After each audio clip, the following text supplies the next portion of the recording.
আসসালামু আলাইকুম everyone, welcome to my Saheli's kitchen YouTube channel. আশা করি আল্লাহর রহমতে সবাই ভালো আছেন।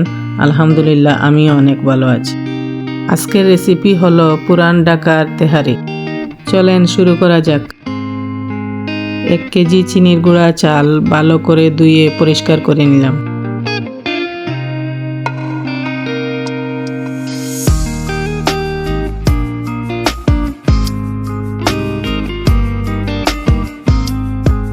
চালগুলা পানি ঝরার জন্য আধা ঘন্টা একটা স্ট্রেনারে রেখে দিলাম। দারচিনি, এলাচি, লবঙ্গ, জয়ত্রী, জায়ফল, গোলমরিচ সবকিছু একসাথে গ্রাইন্ড করে নিলাম। 1 কাপ রেগুলার তেল দিয়ে দিলাম। একটা তেজপাতা, 2টা দারচিনি দিয়ে দিলাম।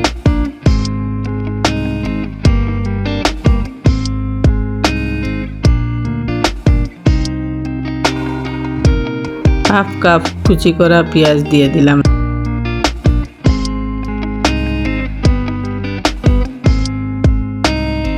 1/3 কাপ পেস্ট করা পেঁয়াজ দিয়ে দিলাম। 2 টেবিল চামচ আদা বাটা, 1 টেবিল চামচ রসুন বাটা, 1 টেবিল চামচ মরিচের গুঁড়া, 2 টেবিল চামচ ধনে পাতার গুঁড়া, 1 টেবিল চামচ জিরার গুঁড়া, স্বাদ অনুযায়ী লবণ। আগে থেকে করে রাখা গরম মশলার পেস্ট দিয়ে দিলাম।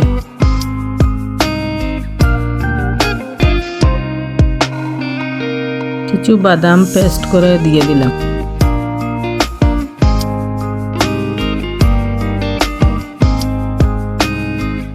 তিন টেবিল চামচ টক দই আগে থেকে ফেটে রেখেছিলাম, সেটা দিয়ে দিলাম। সব কিছু নেড়ে চেড়ে 1 কেজি গরুর মাংস হাড় ছাড়া এগুলা দিয়ে দিলাম। মাংসের মধ্যে তেল চর্বি থাকলে ভালো হয়। 8 থেকে 10 মিনিট কষিয়ে নিলাম। চুলার আঁচটা লো আর মিডিয়ামের মাঝামাঝি রাখবেন। 8 থেকে 10 মিনিট কুক করার পর পানি ছেড়ে দিয়েছে। এই পানি দিয়ে আরও 50 মিনিট কুক করে নিলাম লো হিটে। 6টা কাঁচামরিচ আর 1 চামচ চিনি দিয়ে দিলাম।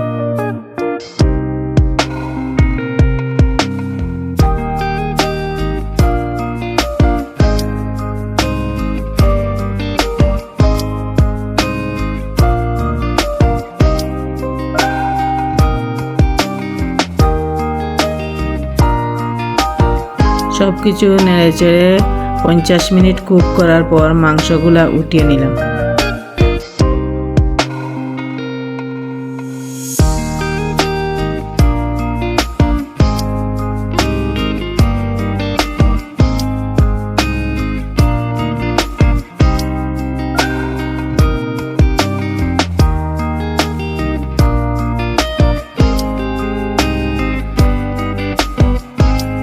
একই পাত্রে চালগুলা ভেজে নিলাম।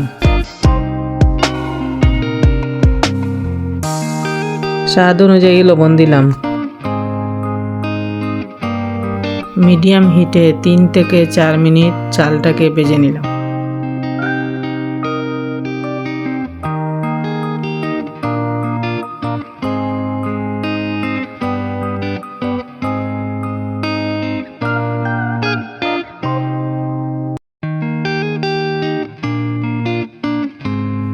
এক কেজি চালে 8 কাপ ফুটানো পানি দিয়ে 5 মিনিট কুক করে নিলাম।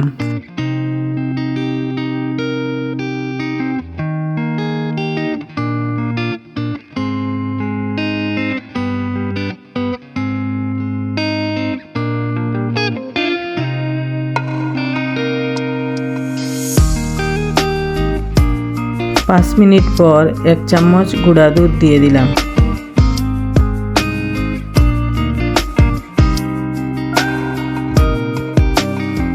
এক চামচ কেওড়া জল দিয়ে দিলাম। এখন তুলে রাখা মাংসগুলা দিয়ে দিলাম। 10 থেকে 15 মিনিট লো হিটে দমে রেখে দিলাম। চুলার আঁচটা বন্ধ করে ফ্লেভারের জন্য 1 চামচ ঘি দিয়ে দিলাম।